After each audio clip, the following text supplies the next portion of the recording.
Maligayang pagdating sa ating espesyal na episode na kung saan tatalakayin natin ang isang kawili-wiling alamat, ang alamat ng saging. Ayon sa kwento, may isang maganda at masipag na dalaga na nagngangalang Maria. Siya ay may isang magandang hardin na puno ng mga prutas, ngunit ang kanyang paborito ay ang saging. Isang araw nakatagpo siya ng isang matandang lalaki na nagugutom.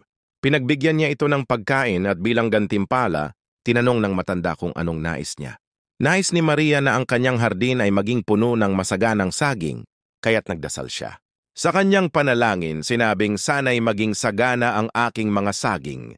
Sa kanyang pag-uwi, nagulat siya sa nakita, ang kanyang hardin ay napuno ng saging.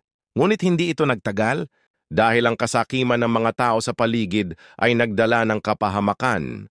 Ang mga tao ay nagdikta at sa kanilang kasakiman, ang mga saging ay naglaho. Ang kwento ay nagsisilbing paalala na ang mga biyayang natamo ay dapat ipamahagi at ingatan. Kaya sa susunod na kumain ka ng saging, isipin ang kwentong ito.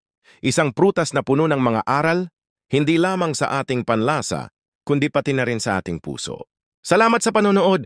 Huwag kalimutang mag-subscribe sa aming channel para sa iba pang mga kwento at kaalaman.